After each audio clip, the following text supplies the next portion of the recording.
तो मुरझाए हुए चेहरे और उड़े हुए रंग दास्तान बयान कर रहे हैं कि वापसी का सफ़र शुरू हुआ चाहता है। स्कर्दू का ट्रिप बहुत ज़बरदस्त रहा, काफ़ी सारे स्पॉट्स थे जो हम मिस कर गए हैं। उसकी वजह ये थी कि टाइम हमारे पास इतना ज़्यादा नहीं था।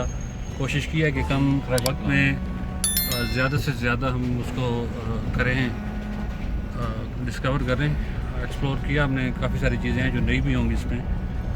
अभी वापसी में हम बेशू वैली है वो देखने की कोशिश करेंगे, अगर सही रास्ते पे गए तो। रात इंशाल्लाह होगी गिलगित और उसके बाद वापसी का सफ़र।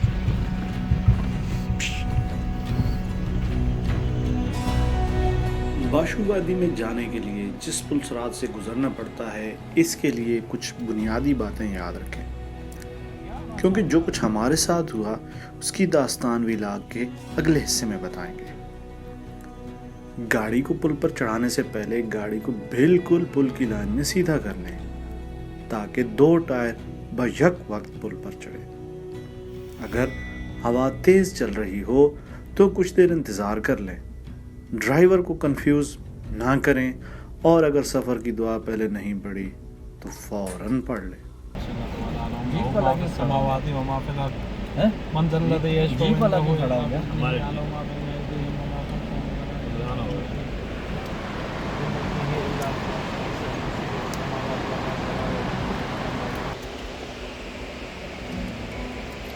इंडस रिवर से गुजर रहे हैं, नीचे बहुत खतरनाक पुल है ये, बहुत खतरनाक है, बहुत खतरनाक। नीचे पानी आप देख रहे हैं,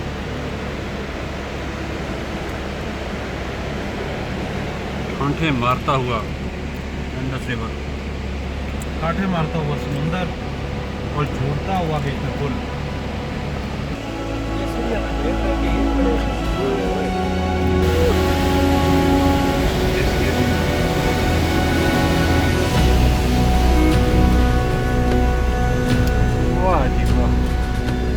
मजा आ गया। जनाब साहब, अब वो वाला पुल खतरनाक नहीं लगेगा।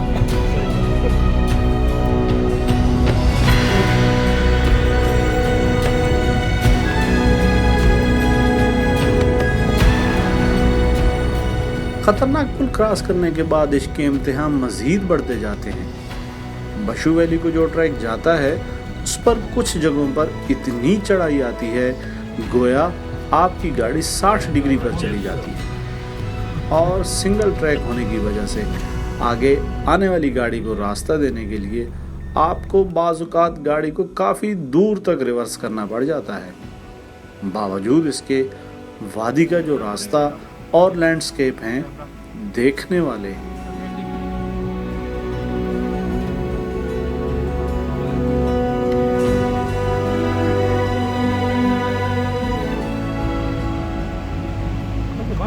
दसना ही नहीं कि यार असं बेशू वैली भी गए हैं, क्योंकि की ना हो कि साड़ी सुन के कोई आ जाए। रास्ते में 2-3 बार वापसी का प्लान बनते बनते रह गया, जिसकी वजह खतरनाक और ना ख़त्म होने वाला ट्रैक और कम वक्त था।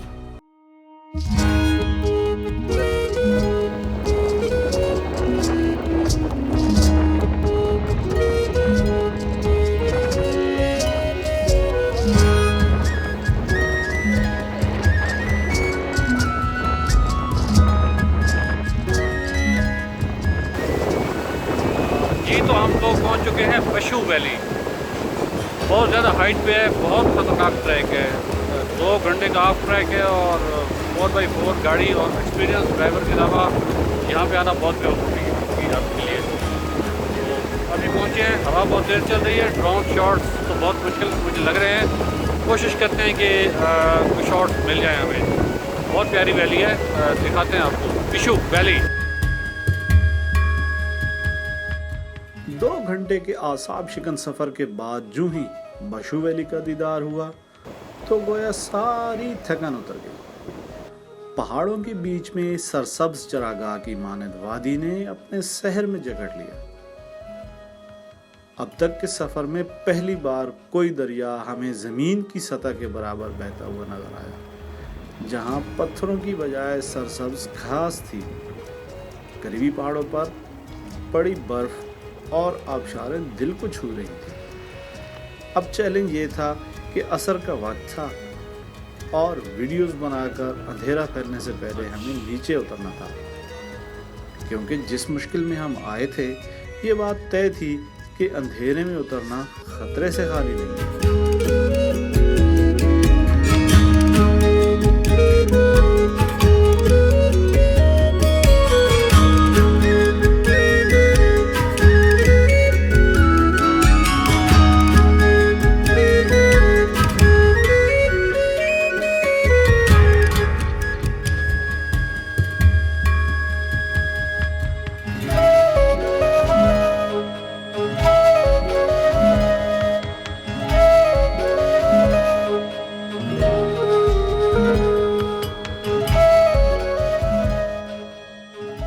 वादी में होटल बने हुए हैं और आप वहां पर रात गुजार सकते हैं, मगर हमारे प्लान के मुताबिक हमारा वहां आखिरी दिन था और रात गिलगित में गुजार कर कल हमने वापस निकलना था।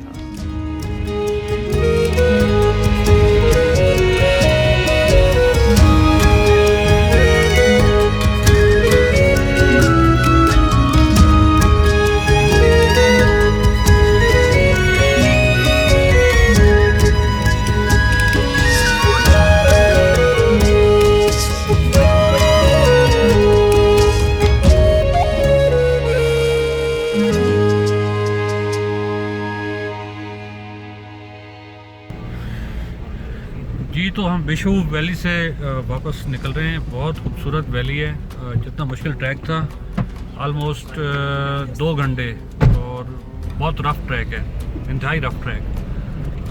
पहली एडवाइस तो ये है कि ये आपकी जो लोकल गाड़ियां हैं, जीपें हैं, उन पे आएँ, कोई एक्सपीरियंस ड्राइवर हो।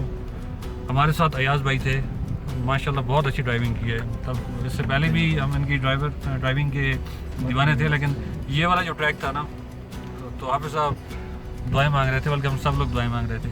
तो जब यहाँ कोशिश करेंगे यहाँ आके नाइट स्टे करें, क्योंकि हम शाम को पहुँचे हैं। तो यहाँ पे यहाँ जो व्यूज़ हैं वो सनसेट हो रहा था इस साइड पे, तो वो इतने अच्छे हो सकते हैं।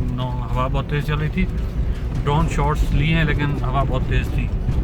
तो ट्रैक के बारे में हम मज़ीद अयाज भाई से पूछ लेते हैं कि वो उनकी क्या एक्सपर्ट ओपिनियन है, ताकि आप लोगों के लिए थोड़ा वो यूज़फुल हो। जी अयाज भाई, आप ड्राइव करते जाएं। ऐसे है कि ये ट्रैक चूँकि सिंगल ट्रैक है और आपको बहुत एहतियात से, बहुत प्यार से, ख़ासकर बीच में जो रोड में पानी की नालियाँ बनी हुई हैं वो काफ़ी डीप हैं, और उसमें ख़ासकर बड़े स्लो से गाड़ी, अगर आप अपनी गाड़ी खुद लेके आ रहे हैं, वरना कोशिश करें कि इस पे अपनी गाड़ी पर मत आएँ। जी, और मतलब क्रॉसिंग के भी काफ़ी इशू थे। जी जी, बहुत नैरो रोड है, जिसकी वजह से बहुत क्रॉसिंग के इशू हैं। तो बस ये ध्यान अल्लाह हमें खैर करे से वापस नीचे हो।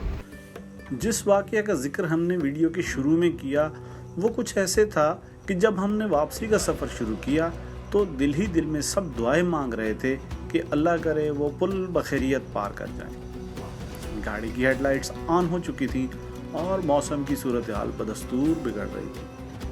तेज़ हवा के साथ गरज चमक शुरू हो गई थी। जो ही हमारी गाड़ी पुल पर चढ़ी तो 2-3 कड़ाकेदार आवाज़ें आई, गोया पुल नीचे से टूट गया। वो लम्हे सदियां बनकर गुजर रहे थे। अल्लाह अल्लाह करके पुल क्रॉस किया और जब गाड़ी चेक की तो साइड फिंडर गायब था, यानी गाड़ी पुल से टकराई थी। फिर 3 दोस्त वो टुकड़ा ढूंढने पुल पर गए। चूंकि वीडियो सारी टाइम लैप्स पे बन रही थी, इसलिए वो फीलिंग यहाँ बयान नहीं हो सकती और ना ही हम उसको दोबारा याद करना चाहते।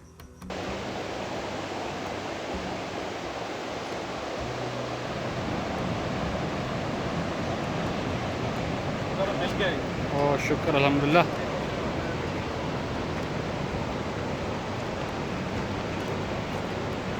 गुड वर्क यार, पहले भी आ जाना, पहले तो पता नहीं।